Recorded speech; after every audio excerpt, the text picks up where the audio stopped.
With his Caitlyn Poppy, I feel like he's kind of making a statement that he's interested in playing it. Into the Rakan, the Poppy would have been a great answer, but not an option anymore. To see what T1 opt for in this situation, I feel like it's always tricky having to pick bot lane separately when it is that pairing. It's going to be them denying the Xayah in this situation. I think they realized what's up, and this is the only option they have left.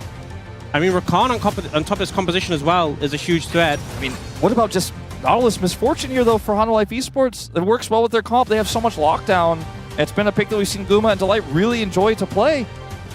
I'm not a huge fan of Misfortune here just because I think you're going to really struggle to ever channel the ult, and you are immobile even when you have that movement speed. But they end up picking the Rakan first in this situation. Obviously, a champion that Delight has a lot of success on. Will HLE deny the Xayah and break the pairing apart? Guma taking the Xayah, Keria on the Rakan, but on different teams. What does it mean? I think we all know what it means, and they're going to play Renata Glask with it. I love this pick. I was thinking maybe there was the angle for like a Kalista Renata, but Xayah Renata, you have the safety in the ultimate, you have the value of that hostile takeover into this composition of T1, because T1, their cards are all on the table.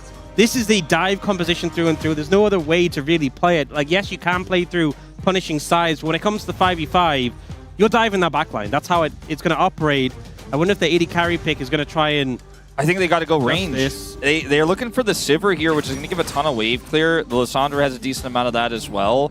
And it is a spell shield into all of this engage, but it's not great in Divide. You could just smite the spell shield away on our way in. And perhaps that's what we'll see here as we hop onto the Rift for T1 versus HLE game number 2.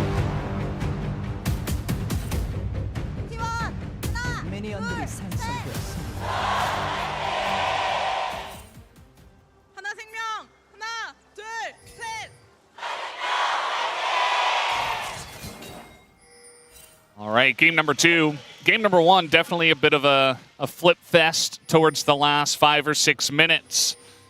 But this time around, we'll have to wait and see. I feel like, when I saw the players come off the stage, nobody looked shook at all. Based on that game, I think a lot of players and a lot of teams already in this bracket have had trouble from behind or after a wonky losing game. You think about Bro against CK, where they almost won game 1 and then they lost it, and then the game was just or the series was just a wipe afterwards. It just feels like T1 versus HLE. These players are just so composed. They lose a game, they're already in analytical mode. They're like, all right, what went wrong? What can we do better? How are we going to win the series from here on both sides? And I would imagine that their mental is probably still very fortified at the moment. I have to agree. I do think that... Oh, we're going to see a bit of a tempo heal. Rated. I do think that with this draft here for T1, you have both the ability to be the ones who make the first move, make the aggressive play with the Nocturne Lissandra, Khan, with the Odessa. I mean, there's so many ways to chain CC together. But you also have the scaling element and time buying element that the Sivir provides you. So it feels in some ways a bit of a catch-all. It's just that its theme isn't directly one way or the other. So we'll see how they decide to play it through the mid-game. If they fall behind, how they're going to just sit back and farm up, because we saw a near comeback from them in game 1 with a good punish. This draft, I think, absolutely can do that again with the tools they have, even if they do fall behind. I think if I'm T1 in this situation, I think the definite avenue in is that you can really target Kanavi and Delight. I mean, they both, I feel like, were pretty consistent in the last game. But Vi in particular always has that pseudo safety of being able to dash out, but if you see Seer, she can't. And I feel like we so often see Renata with Kalista, but you don't have that safety net this game. That ability just to get pulled out from an engage. You're the one who has to be warding, so T1 definitely has that threat to be able to set up onto those targets. They're in trouble here. Zaya's going in, going to force the flash, and there was a lot of trading early on. Generally, this is going to favor the Rek'Sai because you just have insane amounts of sustain. And now that ward, very critical here. Doran going to know that Kanavi is in the top side of the map. And here comes Owner up to the top side, maybe trying to get something going here. Kanavi doesn't know he was seen, so if he wants to try to make a longer-term play here, it could backfire because Owner is in the area, even though he's in the early game. Nocturne here. It looks like this is just going to be both junglers retreating. Looks like, although what we know is Yeah, still sticking around. That's the ward to come down. Doran, he needed to know, and now he knows 100% as First Blood does go over, and Zeus picks that one up on his top rec side.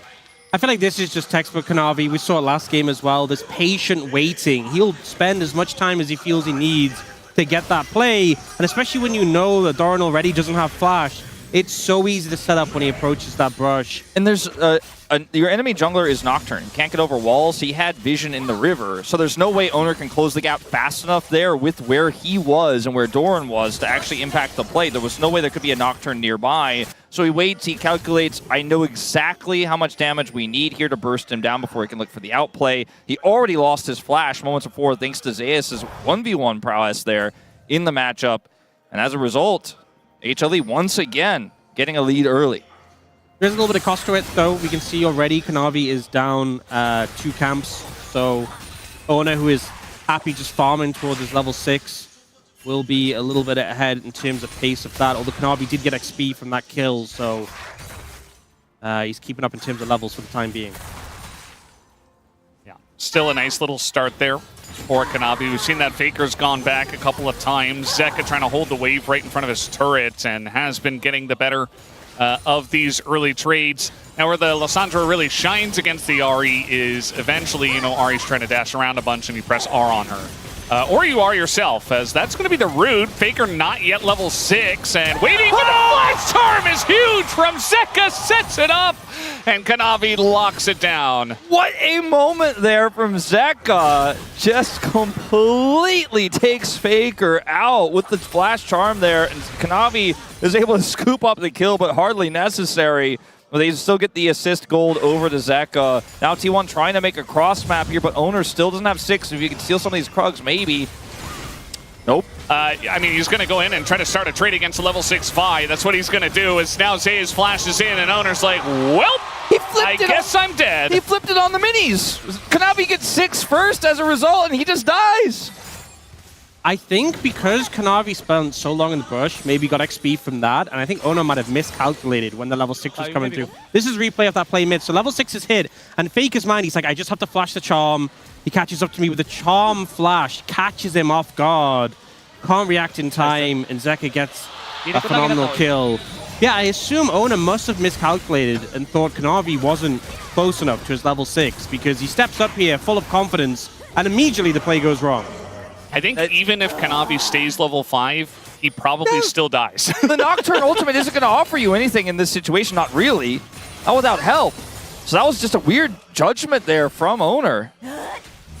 Either way, definitely a bit over-aggressive, if we're being nice, as now here comes T1 into the jungle trying to take the blue away. I think at least if Kanavi doesn't have ult, he can flash over the wall. Yeah. That's fair. But, like, you know, what are we really gaining? Yeah. So that's going to be the entire top side of the map here for HLE ahead. I mean, the Rek'Sai's ahead. We know what Rek'Sai can do from ahead as well. Like, it's not a pick that's going to burst you down, but he's just going to stick around in however long the fight is going to be and sustain forever. I feel like when we had Rek'Sai in the meta before, obviously things have changed since then, but it felt like so much of her position in top lane was there was some lanes she'd actually get bullied out a bit, but just be able to sustain. But then in the later team fights, was so hard to deal with the constant knockups and sustain and tankiness. So if you're winning early, it feels really good, and Keria tries to find an angle there, isn't able to. Nice spell shield from Paze, gets them to safety. It's already a lot of desperation out of T1 in this game. Even though it's still early days, and they have this Sivir to fall back on, you know, I think in this moment, probably just take the dragon and walk out. They made it pretty risky there, almost had to burn a sum. They will get away just fine, but high risk play. Reward of the dragon, though, is still picked up. That play from Owner on the top side, we've already discussed heavily that it was very aggressive, very brash.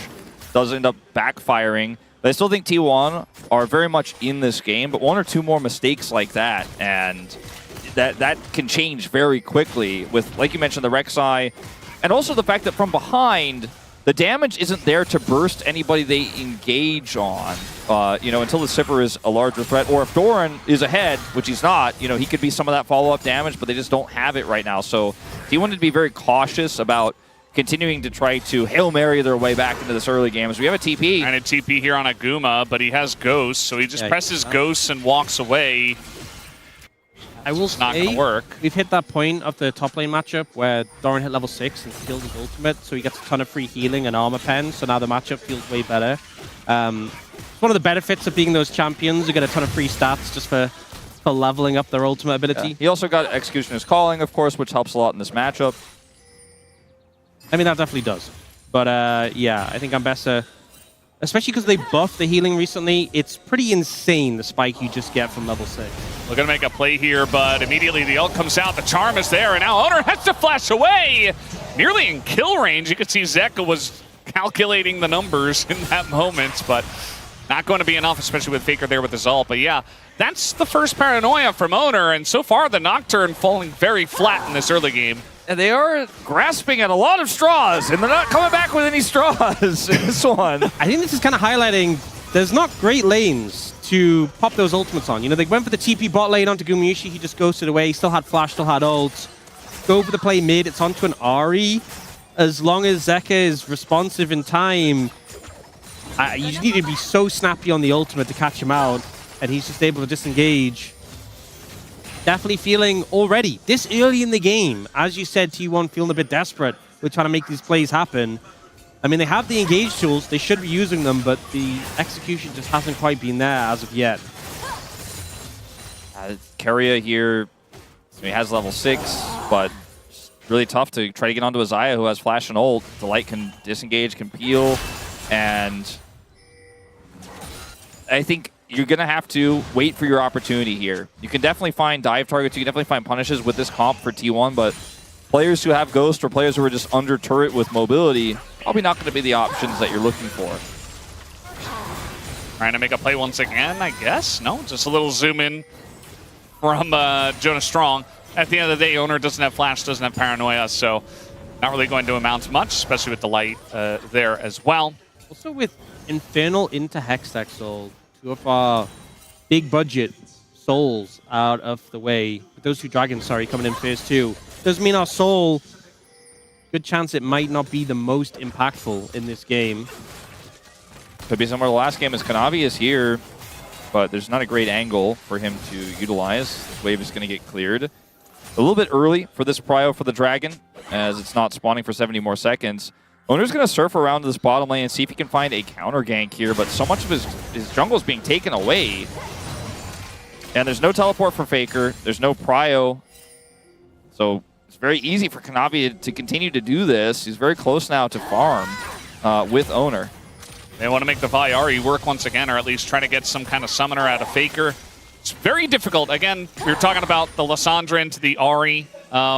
You know, he kind of got outplayed earlier on with the crazy play from Zeka, but still going to be good. As they're looking for the pick here on a Kanavi, the charm comes down, but that is not the easiest target. They're going all in to try to take out Kanavi. It's taking quite a while. Through the exhaust, Kanavi with the bailout, but finally they do get the kill.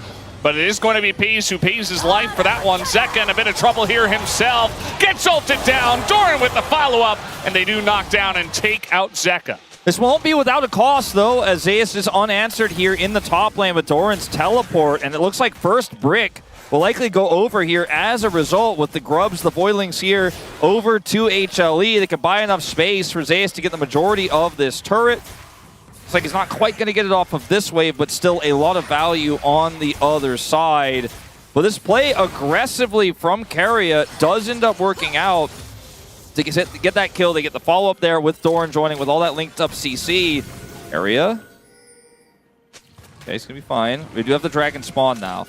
Yeah, a lot of ults on cooldowns, and this is a game where the ult budget is insane. There's so many powerful ultimates you want to have for fights, so T1 just seemed not to be interested with quickness, paranoia, with the Glacial Tomb down. I think that makes a lot of sense.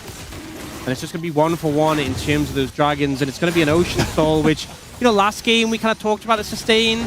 There is champions like the Ambessa and the Rek'Sai who in the longer fights will get a benefit, but with how explosive these comps are, this just feels like a non-factor. Hayes, he's going to get hand shook as finally the charm comes out, and, you know, just running into so many bits of CC, you only have one spell shield. I mean, I get the idea of I'll outplay this Ahri because all I got to do is spell shield the charm and I've got more DPS, but you know, there wasn't anybody else nearby. So very bizarre. This is back to the earlier play where Keria is able to set up the Nocturnal. They get the Charm here. Pays able to do a lot of the damage. He does end up getting caught himself here forward, but because they can commit this into a further play onto Zekka, you'll see the TP come through from Doran. They know Zekka's so deep here that they have the CC with Faker. You can get over the wall here with the flash, press R, and the Ambessa R will follow. So that was pretty successful, but here, you've got a Nocturne nearby, but that's all you got.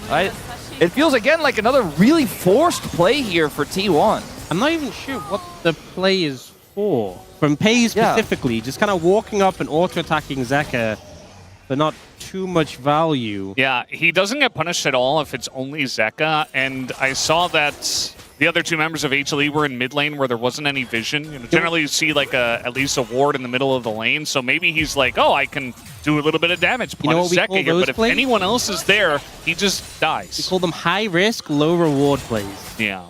So, not worth. Not worth. Hashtag. He still has the only gold lead here for T1, as Deus maybe collapsed on. Now we got the Paranoia coming in, and a bunch of damage already into the Rek'Sai, and you're not really going to be able to sustain out of this, although you can go through many tunnels, as now we got a TP coming in, and he gets away by the... Wow. Hair of his chinny chin chin Valdez. Exactly. Skin of his teeth. I was stuck in between the two of them, and I opted for neither. Well, I'm glad we were able to cover both ends of that one, but this is horrible for T1. They committed so much. Faker's a little bit late, and now Doran's going to get some constellation plate value on the bottom side, but the Herald will go over to HANWHA Life, who have triple grubs again in this second game.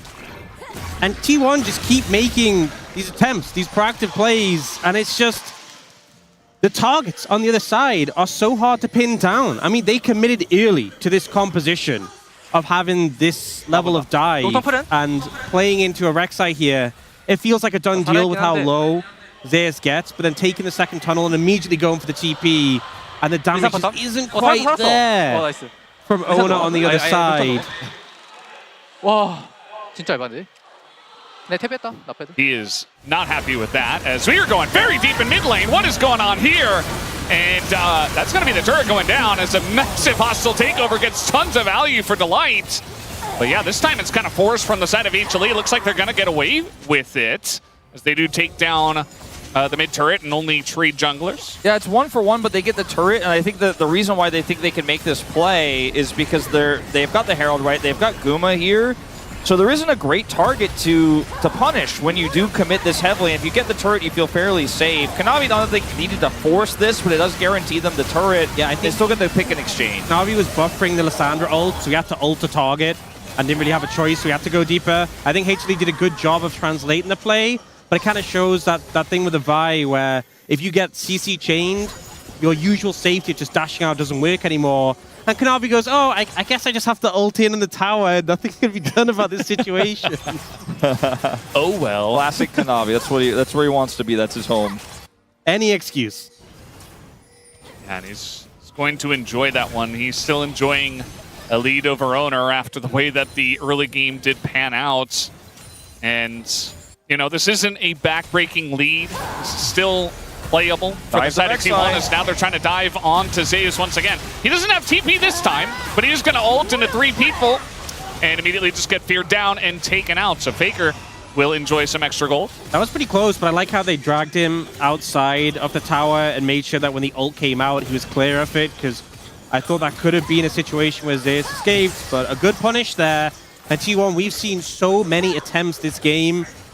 A lot of misses, but they are getting some hits now. Now there's going to be a turret in exchange, but it's a turret for turret plus the kill onto Zeus. We're out of first brick territory, so the fact that HL get it first doesn't necessarily matter. I like that they're giving Pays the money, though. Pays needs the money. He needs to be the scaling late game win condition here. Xayah scales really well, too, and it's Guma Xayah. So we're all very horrified of that, but this wave clear that the Sivir can provide is going to be so helpful for objective setups later on. Speaking of, we have HANWHA Life Esports starting this Dragon first. Faker no ult, but it is coming up fairly soon. But I think HANWHA should have this one on lock. Pays coming over, though. I think they have enough damage to rush this down and get out. Yeah, no paranoia, and I mean, Owen's miles away, but even if he was there, I think it's so much for T1 about those big budget ultimates. He might get caught out here.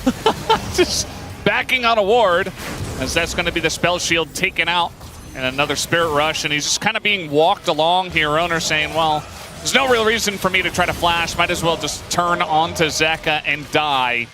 And that's exactly what he does. It's been a bit of a weird game from Owner. I feel like a lot of mistakes in this one, considering the level that his Nocturne is usually at, the consistency we've seen from this pick. This game has not been living up to that standard. Keria will also need to leave this vicinity with Kanavi having ult there. And no teammates were nearby. HANWHA Esports didn't have full information, but yeah, this game has been quite bizarre with some of the overextensions. Maybe a trap could be set here, but I don't think T1 have enough members. They're going to throw an ult into Kanavi. I mean, on the Vi, with the escape, there's really no follow-up. But now Doran does come in. The hostile takeover right in the choke, though. And now HLE on the charge here as the TP does come in from Zeus, and T1 back away. A lot in from HLE there, so good from T1 to bait that out and disengage again and not get caught up in the hostile takeover. It's very easy with this composition just to go all in and not have a backup plan. Baron's up in 30, but I don't think it's anything that we'll be fighting for a while here in this game state. It's only a 1.5 thousand gold lead here for HLE. They have been the ones who have been able to catch T1. They have the kill lead in this game. But it's still a very close one. And even though T1 were able to get a lot of resources out of HLE there, I don't think there's an easy punish objective right now for them to utilize at the moment. Keria is going to get some vision set up here. They have a lot of vision on the top side of the map. That's where a lot of the vision war has been as of late. For T1, still just waiting for Pays to get his third item online here. We're getting closer and closer to it. He has 1,000 gold, the advantage over Gumayusi. He's just going to park in mid, clear these waves, and get all the money he can find on the Rift. That's really all that's going on in this game with the 280 carries just sitting mid. I don't think Faker does any damage to Zero, like actually. Yeah, mostly just negative damage. I think the only people that can really deal damage to him are Doran and Pays. I think even Owner at this point doesn't really do a whole lot. At least was able to pick up his second item. But they need a lot of time with Zeus regardless, with multiple members, if they're going to be able to take him down again. He's definitely been kind of the butt of many a gank, but hasn't always been successful, as now maybe it's Doran's turn. Our poor top laners. I'd like to see for the rest of this game, I don't mean in every situation, but T1 using their dive tools defensively to peel for Pays so that they can just cut through those health bars, keep him alive. Not trying to necessarily look for backline play, because the turn and the counter engage from HLE is so incredibly strong. Not to mention they have their own defensive Renata ultimate. I think T1 need to change their tune a little bit here and just play through front to back with this composition, especially with the lead that HLE have right now in this game. Gold lead is small, but the control over the map is pretty immaculate here. I mean, look at the vision on the bottom side of the map where Doran is trying to push up into this turret. Also, credit to HLE there. One of the things I was talking about is how Kanavi and Delight could be the primary targets to pick off, but they're moving as a trio and just slowly moving that vision forward, making sure to check these brushes, only moving up when they have enough members, where they feel strong, they're ready for a fight. Because T1, we're setting a trap there in that banana brush, and we're looking for, anyone really to approach, but don't find a target and have to back away. And you were talking about the vision on the bot side, vision on the top side also in favor of HLE now, because they were able to push them out there. HLE's control spreading across the whole of the Rift right now. If you try to make a aggressive dive happen and try to catch HLE members when you don't have the full information, what will likely happen, or what has continued to happen in this game, is they will have more members than you thought. They will turn, and they will turn it around on you and then take an objective. We're looking for potentially soul point here for HLE in 30 seconds time if they're going to fight for this dragon. You see Doran back in, Keria TPing back in as Faker looks for an angle. Trying to get Guma here. He's just immediately going to get Mikhail's. So as long as Delight stands next to the Xayah, you don't even get his flash, his Feather Storm, his Ghost, nothing. Just one Mikhail's. And I think that ult, the pick potential of T1. Grabbing that Mikhail's feels like it's something, but maybe using that ult onto a Vi who's trying to dive your backline, your Pays, might have been better off here on this dragon. Instead, they just get a Mikhail's out of it. Faker's now ultless for this really important team fight. Unless they could slow it down here somehow. This looks like it's HLE's. Yeah, still not available for a while. It's not the Imperial Mandate, Lissandra. Cooldown's quite long. And I think the ult's not going to be there before the Dragon's taken. Just trying to TP into this one as the Rek'Sai, as now they're looking for the turn, as once again gonna shut down Faker with the flash and the charm. Used in tandem, as now looking for a bit more. Zeka trying to get those, max range charm is gonna come in, but that is onto a Rek'Sai. They take down the Lissandra, they get the Dragon, but look at where they're going. They're heading up towards the Baron. They only used 2 ultimates to get that kill.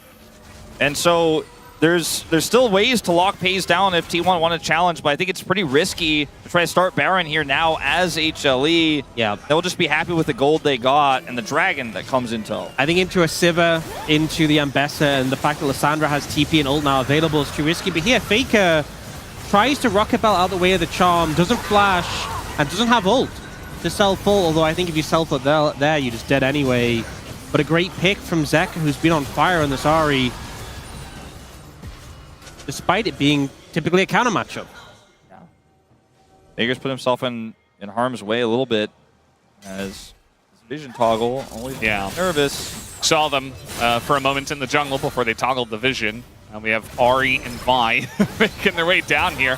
As even a spare rush into the brush, they want to make sure that Doran cannot TP out of this one as he tries to go for the public execution, but the CC chain is there, and 400 gold goes into the pockets of Kanavi. And there's no cross map. There's no cross map target for T1 to even hit. Look at where Zeus is. He's just hanging out in the mid trio. There's no outer turret, so it's not like T1 could push a turret here. He's just going to be able to go up and catch the wave. This is a zero-sum game for T1 right now. They lose something on the other side of the map from where their focus is, and they gain nothing. They can't start Baron.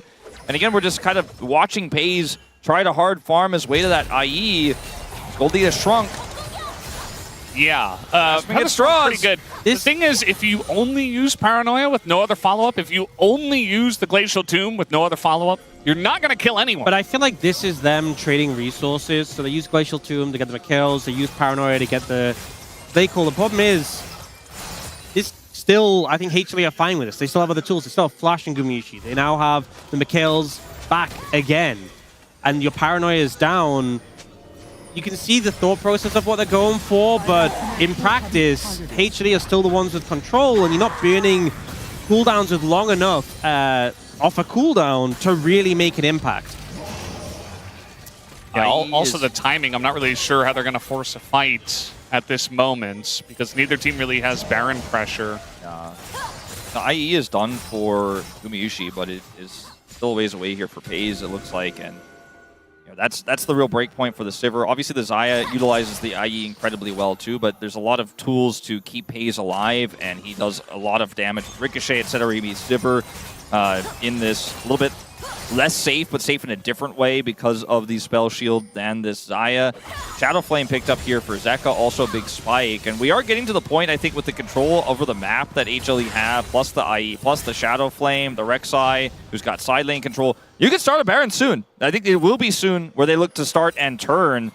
And T1 are going to have to be ready. There's the Infinity Edge for Pays now, the critical juncture for Faker. So the spikes on both sides, and both of them kind of posturing. HLE trying to get aggressive control of the jungle here.